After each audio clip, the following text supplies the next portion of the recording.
Hey everybody, this is Russ from Retro Game Core. I've had the Anbernic RG Rotate for about a week now, so I think it's time to do a final review. I've already released an impressions video that was quite in-depth. I think it was about 40 minutes long, just poking and prodding it and getting some initial impressions, and those were all very positive. But now that I've had it for about a week, I've been trying it in other ways, like in a daily use case scenario, and so I want to report those findings here today. And so my goal in this video is to help you determine whether or not the really clever Anbernic RG Rotate is a device that would be a good fit for you. In case you haven't already seen that other video, let's do a quick recap of what the RG Rotate really is. It's an Android-based handheld with the Unisoc T618 chipset, which is quite powerful for its size. We'll get into that in this video. It comes with 3 gigs of RAM and 32 gigs of internal storage, but with a micro SD card slot. The display is 3.5 inches and a perfect square with a resolution of 720 by 720, which allows it to rotate, as you'll see in this video. It's got a smallish battery, which again we'll discuss later, and it also does have Wi-Fi and Bluetooth. As far as pricing, there are 2 different models. There's one that's made out of plastic. That one goes for $88 retail plus shipping. And then they have a metal version, which is made out of aluminum, $108 before shipping. And there are 2 different color options dependent on which model that you get, black for plastic and the metal one is silver. Like with most Anbernic devices, this retail price may not be what you actually pay. There will often be sales on their website as well as on AliExpress, so keep an eye out for that too. So the first major question is plastic versus metal. Which one do I think you would prefer, and which one would I personally prefer between the two? I'm personally more of a plastic handheld guy. I've always really liked the lighter weight of a plastic handheld, and then I also just like that it feels a little bit cheaper and more like a toy, just because that reminds me of the handhelds that came out in the 90s and beyond. And it is worth noting that this plastic model is not actually fully plastic. This entire housing right here, all along the front, like all of this casing, plus of course the back, are actually made out of metal. So only the bottom part right here is made out of plastic between the two. And I think it makes sense because the rotating hinge here is actually full metal underneath, and so they just made the whole top part metal to make it more sturdy and durable, and thankfully it's still very balanced, and so I'm able to hold it nicely. And so what I did in testing between the two is that I would take one around for one day, then I would take the other one around for the next day, and just kind of go back and forth between the two. And I was surprised to find that I preferred the metal version over the plastic one, and there are 2 reasons for it. The first has to do with the plastic texture. It's not bad, it feels okay, but it does feel a little bit cheap. And I found that over the past week, I've been kind of thinking of this as a little bit of a premium little handheld. And the difference between the plastic and then this metal casing up top is a little bit weird. And so that's one thing I just haven't really appreciated. And the second major reason why I've been using the metal one more is just because I think the metal one feels a lot better. Like, it feels great between just the metal on metal, the snappiness of the controls, and the rigidity of the metal itself when using these plastic buttons. It all feels very good. I think it's still decent on the plastic RG Rotate, but if I had to choose between the two, I would shell out the extra $20 to get the metal version, which is strange for me because usually I like plastic devices. It doesn't hurt that there's not a large weight difference between the two, and so when walking around with either of these in my pocket, it feels about the same. The metal one is still definitely a little bit heavier, but not to the point where I would find it to be a negative. And so yeah, I surprised myself in preferring the metal version over the plastic one. Part of it has to do with that nice offset of colors between the silver metal and the black buttons, and the fact that it feels very solid and premium and consistent across the top and bottom. Now in the box it comes with these raised trigger buttons, and in the previous video I showed how to change them out. It's really easy, just changing out 4 screws and then swapping out the buttons, so no additional tools required. And I tried that out as well between the 2 devices, where I put the raised buttons on the silver one and then I did not on the black one. And so that's another lingering question I had, is which one do I prefer between the 2? And I think there are pros and cons to each of them. First being that with the flush buttons, it's just a perfect square, like nothing really sticks out on the device at all, whereas on the silver one with the raised buttons, you can see that they do stick out a little bit. And so aesthetically, as you're holding the device, yes, the flush buttons do look a little bit better as you're sliding it in and out of your pocket. But from a practical standpoint, I really enjoyed having the L2 and R2 being slightly raised, because it just makes it so easy to identify where they are. So personally, between the two, I'm definitely going to be keeping the raised buttons, just because from a practical standpoint, it just makes it a lot easier to play games and use them as hotkeys. And then also it doesn't really add that much additional bulk. And so right off the bat, those were the two major things that I discovered about this device over the past week, is that I do prefer the metal version over the plastic one. And I also prefer to have those slightly raised buttons just for ease of use. And so those were the two major things that I figured out during my testing. Along those same lines, I also figured out quite a few other things that I liked and disliked about the device, and so I categorized them all, and that's going to be the rest of this video. I'm going to talk about 5 things I like and 5 things I dislike about the device to hopefully steer you in one direction or the other of whether or not this is going to be a good match. We're going to start with our likes, and the number one here is its unique, snappy design. There really is nothing like it out there. It definitely has a late 90s or early 2000s cell phone sort of vibe to it, and I really like that. It reminds me of a time when cell phone companies were coming up with new designs and being experimental, coming up with rotating or flip-up screens, and that has that exact same feel. So it's very satisfying to open it up, to have everything easy access, and of course with a touchscreen as well. For those who are looking for something like a fidget toy, then this reminds me of that as well. It's very satisfying to just open it up and close it, and the hinge and the durability of it feels very good. I feel like I could do this thousands of times and not worry about breaking it in any way. And this isn't the first time that Anbernic has kind of gone for that cell phone nostalgia. This is the RG Slide, which came out last year. This thing is very bulky, but it has that same kind of idea where you can snap it up and then just use it as it is. But I always found this one to be a little bit too big and bulky and uncomfortable to use, and it's also very top heavy, which I found just isn't super handy. I would say that the RG Rotate nails the vibe that the RG Slide was going for. When I first reviewed this device, I remember saying that it felt like a version 1 product, and this one, the RG Rotate, feels kind of like a mini version 2. And I think it should be celebrated when a company takes a risk and makes something just wholly unique and actually nails it, makes it something very satisfying and fun to use, and that's exactly what the RG Rotate is. So big props for the overall design. The only thing I would change about the design is that I don't think that the words select and start needed to be labeled on the device itself. I think it's just kind of a given. Anyone who buys this device will probably be able to figure that out. And it just looks a little bit weird that they didn't use the whole word like this. So I would rather they had just omitted it right here. The second thing I really like about the RG Rotate is that it feels like it's designed for pick up and play gaming. Because it's an Android-based handheld, you've got a lot of freedom to design this in terms of interface and the apps that you use. And so what I've done here is I've wiped all of the emulators that they had pre-installed. I've installed my own, and then I'm using a front end and my own wallpaper here just to give it a bit more of a personalized feel. So I could just use it like this, where I can just, pick my app and then just open it up, be it an emulation app or just an Android game, or maybe something media related like YouTube or an MP3 player. I can do all that here. And the way that I've set it up is that on my front page, I can access any of my most common apps if I need them, but for the most part, I can just also go into Emulation Station Desktop Edition as my initial front end. And what I've done with this is I've heavily simplified it. So I'm using a theme within Emulation Station called MinUI Menu. So this is going to mimic the MinUI experience where it's mostly text-based, but the nice thing about it is that it's very snappy, so I can go between my different systems very quickly. From there, I can go into any of them, and I've already scraped the box art, and I've also added videos to them, but they only show on one side right here. If it was like a 4x3 or a wider device, you would see the whole video, but I kind of like that it's cut off on the side too. And really, in terms of interface, that is about it. I just navigate through my systems in alphabetical order, I pick it, and then just start playing a game. I've done a couple other things that you can do in Emulation Station, like I've imported specific Android apps. So if I go into here, you can see that I've got a bunch of them listed, and so I can go through and start to play any of these, including something like Pico 8 or Plexamp, which is my MP3 player, and so on. Another thing I've done to give it a snappier experience is I went into the file section of my microSD card, and then I went into the ROMs folder, and I deleted every single folder that doesn't have a game system in it. So it's really only going to have the games that I'm actually playing, and because of that, that means that when you open up Emulation Station, it's not going to look in those other folders to see if you've added any new games. And so this is going to speed up your boot up time too. Another thing you could do with this front end is you could go into the Android settings, handheld console game settings, and then right within here, there's a quick launcher option, and you can choose between whatever front ends you have installed. And so you can see here,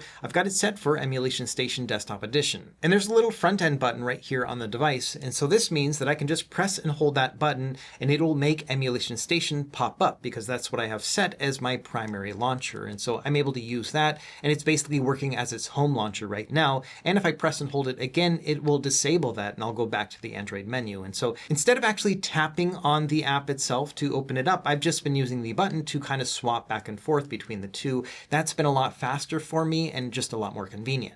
Now, this is not the only way that you could set this up. You could use other front ends like Daigisho or Console Launcher or even Cocoon, but I like the fact that this setup that I'm using here today is very lightweight. It gives me box art and videos, and I also have the freedom to change it to whatever emulator I would want. There's a new front end that I featured about a month ago with an Android TV box called Cannoli. This one was something that I would also recommend if you want a very ultra simple setup. But personally, I just configured Emulation Station to look something like it. And so this combination works really well for me when it comes to pick up and play gaming, where I can just press and hold this button, bring up my front end, and then go into my game and start playing it, and that's it. Obviously, I had to go in and configure each of my emulators, and I've got an Android handheld starter guide that I can leave linked down below if you've never done this before, but I did have to go through and configure all this stuff, but now I just use Emulation Station to bring it all together, and so this is the experience that I'm mostly spending my time in, and I find it to be really handy. And so long story short, you have many ways that you can configure your Android-based handheld, but this is the way that's worked the best for me, is to simplify the experience, make it super snappy, so that way it's more in line with the pick up and play gaming aesthetic of its actual design. Another positive factor of the RG Rotate is that I think it is mostly travel friendly. By this I mean it is definitely small enough to be able to throw in your pocket and take it around. It's actually a little bit smaller than the Game Boy Advance SP or other similar clamshell handhelds, and so that smaller form factor does make it very easy to take around.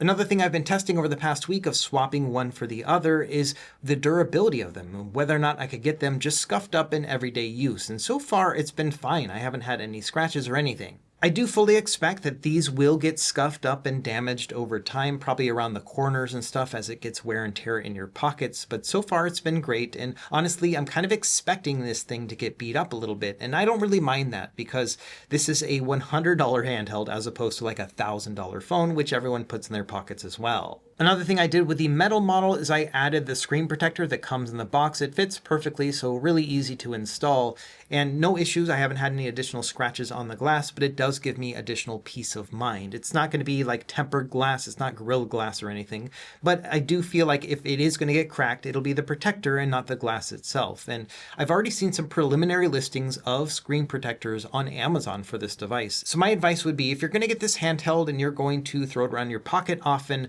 to buy multiple screen protectors now, and that way you have that peace of mind that you can swap them out in case you scratch it. But honestly, I just haven't seen anything. Now, I've been pretty cautious with it. I haven't been putting it in the same pocket as my keys, for example, so you may have to take some precautions there, but I do feel like this is a handheld that I'm going to be able to close up, throw in my bag or in my pocket and not have to worry about it, especially at that $100-ish price. And beyond just the physical characteristics of throwing this in my pocket and seeing whether or not it got dented or scratched up, the other thing I've been messing around with is just using it offline, like as a travel handheld. And a new app came out a couple weeks ago called RA Offline Proxy, which makes this very handy. And this app allows you to use retro achievements offline. Right now it works with RetroArch and Dolphin, and it's on Android, but they are working on Linux builds for things like Newly as well. I've been thinking about making a setup guide for this app. Let me know if you'd like to see that down below, but it's a pretty simple process. Essentially, once you've got it all set up, you would just start the proxy like that,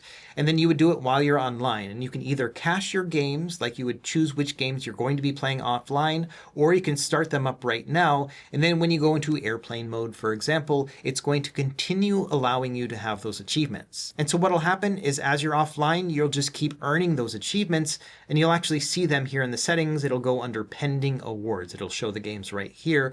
And then once you go back online, it's just going to spit those out to retro achievements, and that's going to work. I've tested it with a few games on this device specifically, and it works great. And so I'll leave a link to this one down below. And again, let me know if you'd like to see a guide on it. But it's one of the great things that I found about this device is it allows me to play offline or in a travel environment and not have to worry about retro achievements and, whether or not I'm going to earn them while I'm playing without connected to the internet. Now, obviously, if you're not into retro achievements, this isn't really going to matter one way or another, but I think it's just one additional thing that you can do on this little Android device right now, which just makes it that much more convenient to play in a travel setting. Now, I do think that in some ways a clamshell handheld will be better suited for travel just because it automatically protects the screen while you close it. And so that's just an additional feature that's available in a clamshell. But with something like the Anbernic RG 34XX this one doesn't have the ability to use offline achievements or anything else like that just yet. And so I think there are good and bad aspects to each of these when it comes to travel.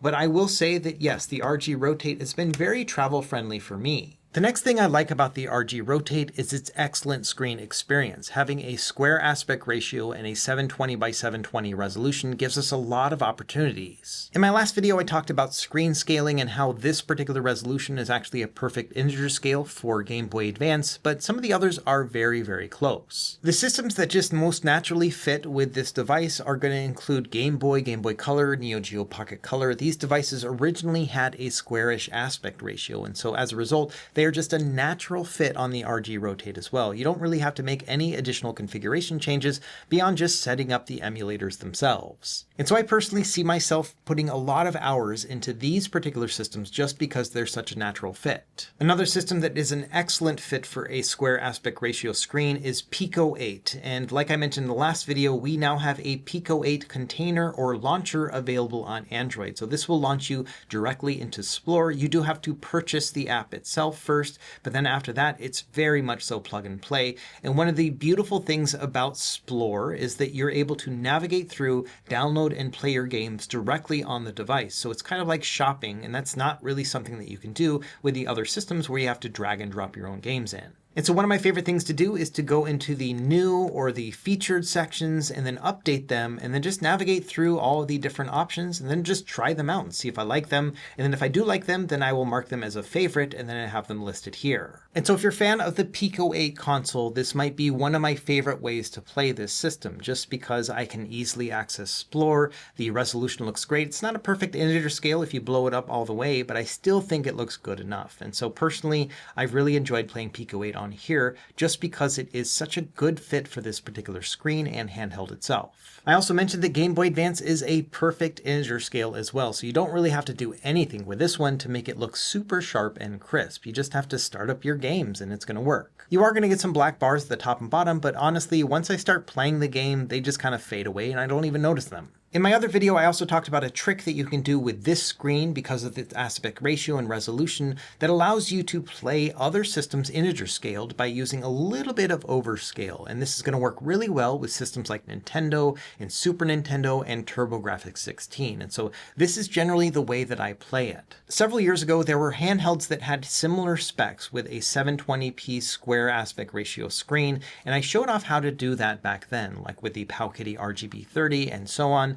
But let me show you how to do it here today as well in case you pick up the RG Rotate and you don't want to have to dig into my back catalog of videos. Let's use Mega Man 2 as our example. By default, it's going to be running the game at 4:3 when you start it in RetroArch. And this looks great, but you are going to have some black bars at the top and bottom, and we can improve this in a couple different ways. The first is that we can change the aspect ratio to 8:7 instead of 4:3. Some people prefer 8:7 with those particular systems. I'm actually team 4:3, but I can live with 8:7, especially if it improves the overall image. So first thing, we're going to change the aspect ratio. So I'm going to go into the RetroArch menu here, and I'm going to go into the overall settings section, then video, and then go down into scaling. Once I'm in here, I'm going to go down to the aspect ratio. You can see that it's core provided by default, but we're going to go up to 1:1 par, or you can actually manually pick 8:7. And so I'm going to pick that one.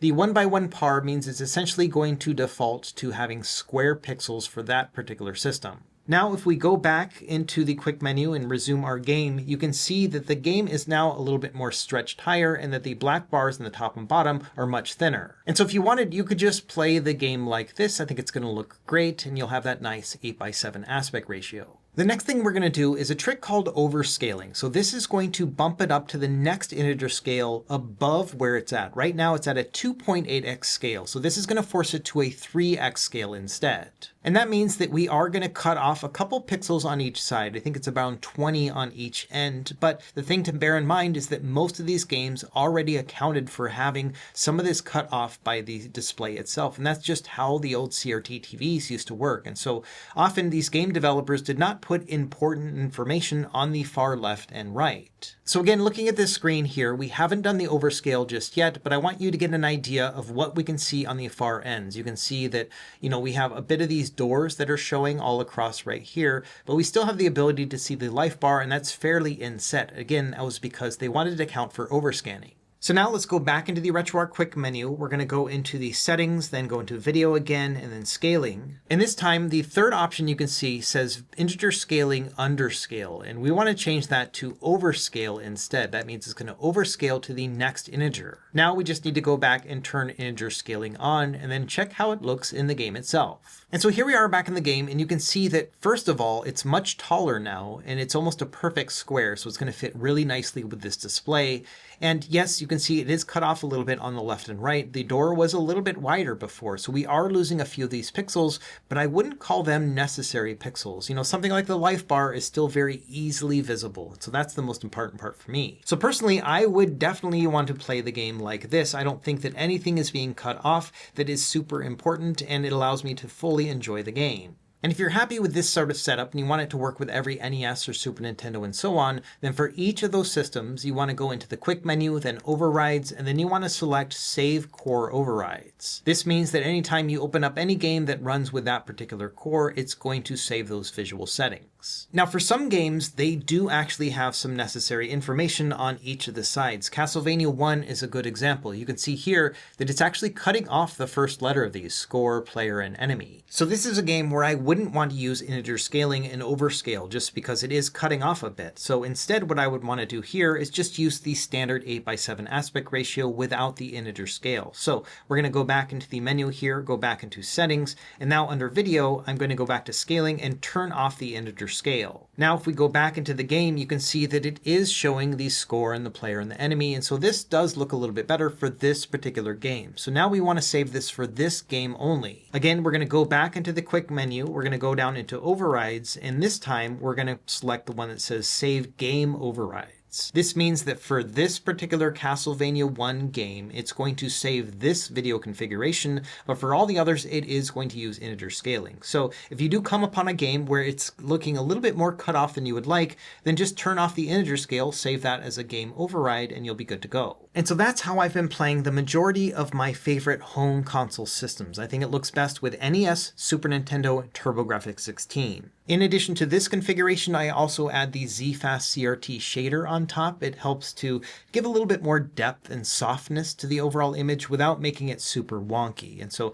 this is the way that I've been playing it personally, and I've really enjoyed this setup. Now, when it comes to 4:3 content, I think it still looks fine, and there are some systems where I prefer to play them in 4:3, like with Sega Genesis. And so this one I play at 4:3. Yes, you're going to have some black bars at the top and bottom, but I think it's totally acceptable as well. Now, one of the things I didn't like about this screen is that they had used some over-sharpening within the software, and this is very common with Anbernic and this particular chipset in general. All of the devices they've released have had this issue at some point. And with a macro lens in dark mode, I could definitely see that around the white text, and that's that over sharpening right there. Thankfully, they just pushed out an over-the-air software update for the device, so the moment I turned it on this morning, it actually had the update ready to go. So I downloaded it, installed it, and sure enough, one of the things in this update is to fix the over-sharpening. And so let me give you a before and after contrast. This is the before from last week, and then this is what it was earlier today once I had run the update, and we no longer have any of that over-sharpening, so I'm very happy to see that. So I like the fact that Anbernic fixed this thing. It was the one issue that I had with the screen, and it's no longer there.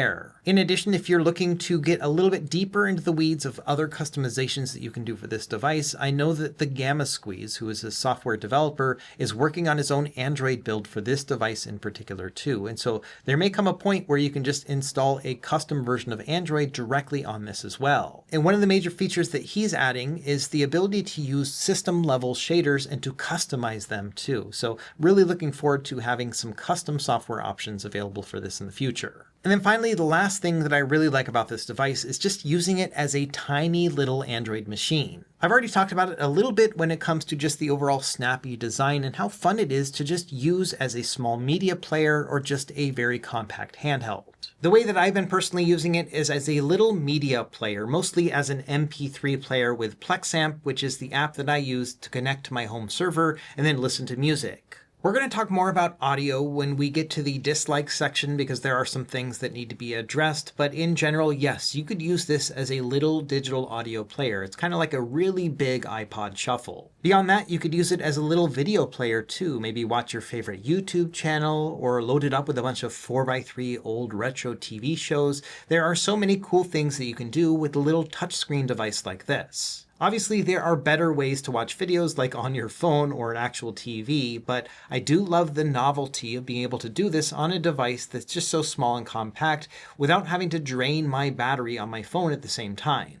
And because it's Android, you could also do multitasking. So you could have YouTube playing in a little window while also playing your favorite arcade game at the same time.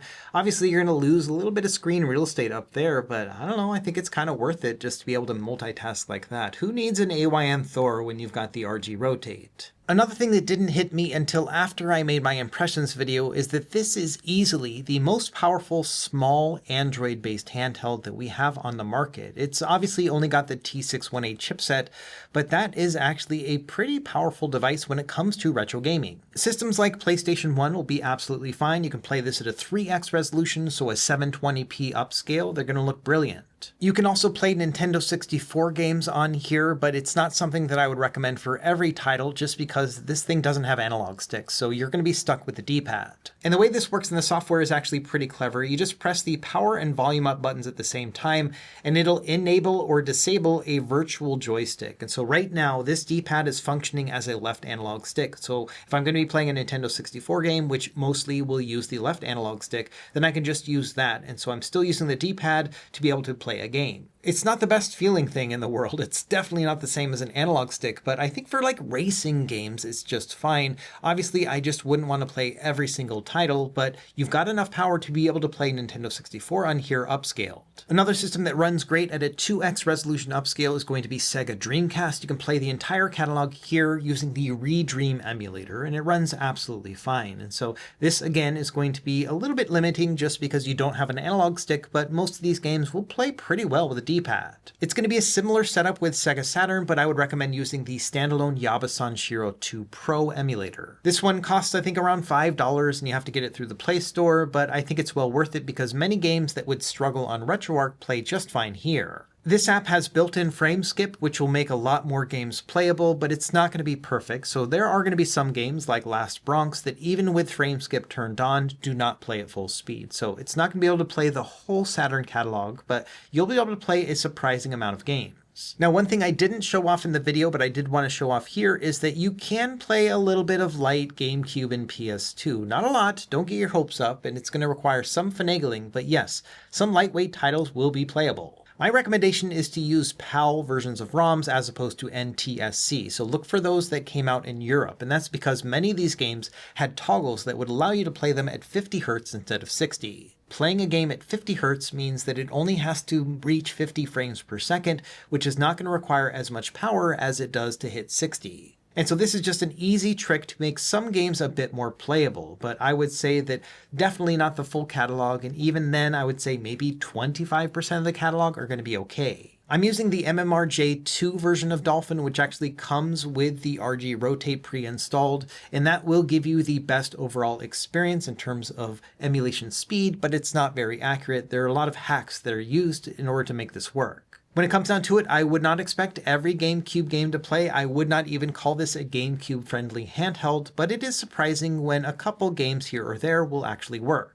One nice little surprise is that the new port of Twilight Princess available on Android, it's called Dusk Light, actually works pretty well on the RG Rotate. It scales correctly, so you're going to be able to play this game at a 1:1 aspect ratio. It only runs at about 30 frames per second, but still very playable and better than trying to emulate the GameCube version. I'll leave a link to this down below. You just have to sideload the APK and then point it to your own copy of the GameCube version, and then you're off to the races. PlayStation 2 is similar in that only a small amount of games are going to work, and I again would recommend using the European version of these games and then see if you can play them at 50 Hz instead of 60. I'm using the Neither SX2 Classic app right here with the fast preset, so it's already built in with some hacks, and so it's not going to be super accurate, but there are going to be some games that are playable. Final Fantasy X, Kingdom Hearts 1, even Simpsons Road Rage and the Maximo games are definitely playable here. However, as you start moving up into things that are a bit more demanding, especially especially like your more medium weight games, anything with a 3D engine like Ratchet and Clank, Jak and Daxter, or Sly Cooper,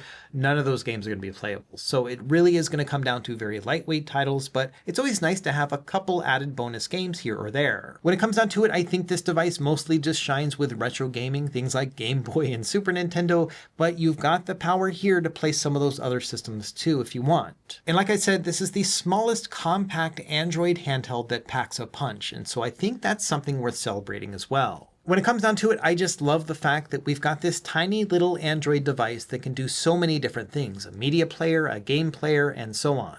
Now, even though there are a lot of things to like about the RG Rotate, there are a few things that I don't really like about it too. So let's talk about the 5 things that I think could be a little bit better with this handheld. So the first is that the battery is quite small. It's only 2000 milliamp hours. And so I often find myself watching the battery just to see how far it's drained. And sometimes I'm surprised at how far it's gone down. I did some initial testing in my last video, and I found that I got about 5 hours with mixed usage, and over the past week, that's rang about true, somewhere between 4 and 5 hours, depending on what I'm playing. And honestly, it's not that bad given the way that I have been using this device, which is more like a pick up and play handheld, where I'll just open it up, play a few minutes here and there, and then go back to something else. There never was a time where I actually ran out of battery throughout the entire day, but it really will depend on how often you're playing it. The other thing I like about this handheld is that it charges relatively quickly, 9 or 10 watts, and so often it usually will charge to capacity in about an hour or often less. Ideally, a 3000 milliamp hour battery would have been perfect just because that probably would have given me closer to 7 hours of battery life,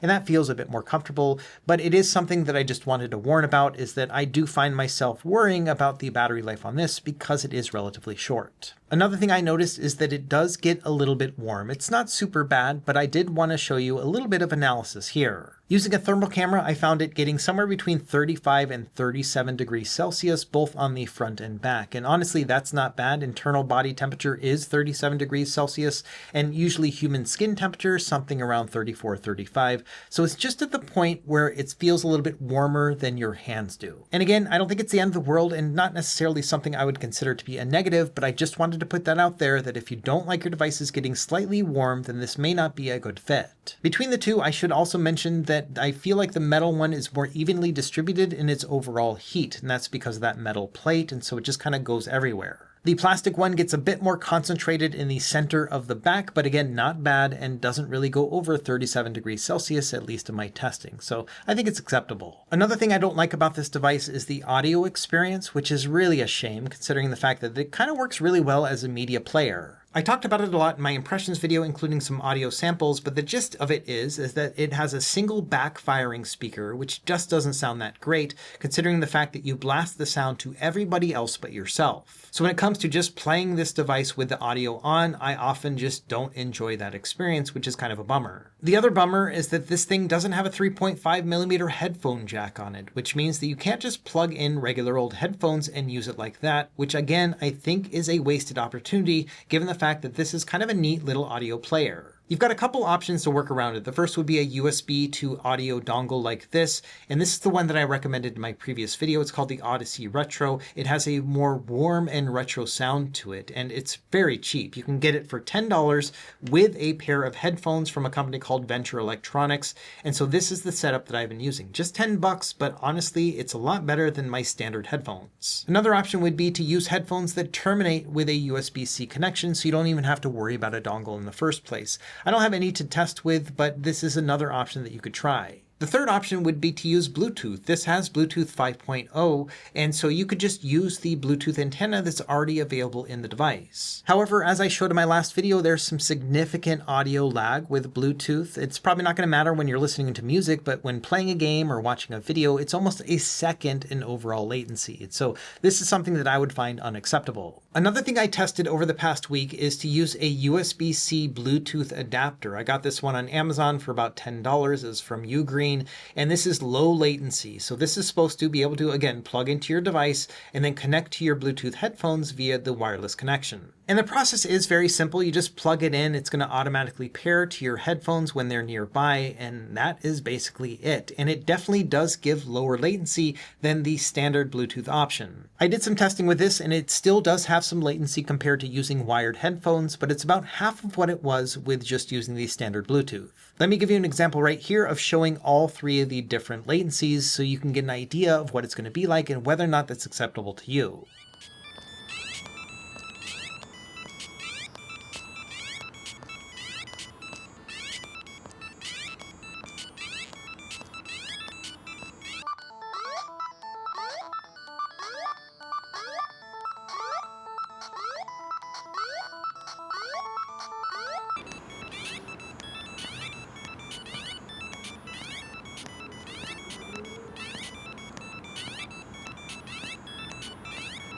For my part, when it comes to watching videos, I found that this amount of latency was absolutely fine, but when it came to playing games, it was enough to annoy me a little bit, but not to make it unplayable. So it's really going to come down to your own individual tolerance. I could see myself using this if I needed a wireless setup, but personally, I would rather just use wired headphones because that's going to give me the best experience and they sound great. One other factor to consider is that using a Bluetooth dongle like this looks a little bit dumb on your handheld, and so I don't know if I would enjoy using it like this just because it looks a little bit weird. Thankfully, if you're going to be playing a game, you can flip the screen up and it covers the dongle and it doesn't get in the way of your fingers either. And so this is almost ideal if you want to play like this because you're not going to see it at all. Either way, it's just a shame in the first place that we have to do these workarounds to get the audio in an acceptable place. I'm still going to be using my wired headphones with it with a USB-C dongle, not the end of the world, but personally a 3.5mm headphone jack would have solved a lot of these issues. Another thing I don't like about this device is that we have limited internal storage, only 32 gigabytes internally. Now, there are ways to get around that. Obviously, we've got a micro SD card slot, so you can put all your ROMs and everything else right here, but you're going to be limited with the Android apps that you're going to install on here. For example, with a media player or something like YouTube, those start to cache the information, like the MP3s that you're streaming and so on, and that's going to fill up your internal storage space. And so I found over the past week that I've had to monitor that pretty closely. So it's just something to bear in mind is that you can't go overboard with apps on this thing because you are limited to that internal space, especially because I think a lot of people are going to be using media players, which is going to cache that information too. And so when it comes down to it, I think it's something you'll probably have to actively monitor is if you're going to be using a media player with this device, which honestly makes sense because this thing is so fun to use like that, just make sure that your cached information doesn't fill up your internal storage. And then finally, my last misgiving about this device is that every once in a while, it will occasionally wake up on its own when it's in my backpack or even in my pocket. It all really comes down to this power button, which is slightly elevated from the case. I wish that they had recessed it and made it harder to press on because there have been times where I just accidentally tap on it in my pocket, the screen comes on, and then it actually gets quite warm. And the only way to really get around that would be to power off the device when you're not using it, which is kind of a shame because part of the fun of it is having it sleeping and then flipping it open and then instantly having it working. Anbernic actually made their own case for this thing. It's this little Velcro pouch. You can even, connect it to like your belt if you wanted to do that and really live that early 2000s life. And I found that even when putting it in this, I have still tapped on the power button and it's been turned on inside of this, which just makes the device and the case very warm. So not the end of the world, but just something to bear in mind is that sometimes, yes, this thing will occasionally turn on its own, and it's kind of a shame. So there we go. We've got a lot of good and some bad with the device, but I would definitely say that the good really outweighs the bad when it comes to the RG Rotate. There are a couple things that are annoying, including the whole audio setup, but overall I've really enjoyed my week with this handheld. In fact, it's really made me question what is my ideal everyday carry handheld. For months now, it has been this guy, the Miu Mini Flip, just this tiny little clamshell that I can open up and get immediately into my games. It's self-protecting and super small. And honestly, it's really gotten a run for its money with the RG Rotate. The main advantages of this one is that it's still quite compact while being an Android-based handheld, so I can use this thing as a streaming media player, watch watch YouTube and, play my favorite MP3s on it, as well as play high-end emulation, all the way up to like Dreamcast and stuff is really good here. On the other hand, something like the Miyoo Mini Flip is a lot more portable, but is limited to things like PS1 and below. And of course, you can use it as a media player, but I really like the online connectivity of an Android-based device, and so I would rather listen to music and stuff on this one. It's also worth noting this guy does not have a 3.5mm headphone jack, but it doesn't bother me as much because I don't really use this for media consumption, whereas with the RG Rotate, it is something that I do all the time. At the end of the day, the RG Rotate is a uniquely fun device. There's nothing really like it out there right now, and I love the fact that they took a chance and tried a whole new design, and it makes a lot of sense to me. When I first heard about it, I was a little bit skeptical. I thought this was just going to be a weird gimmick, but it honestly works out really well, and it's become one of my favorite handhelds of 2026 so far.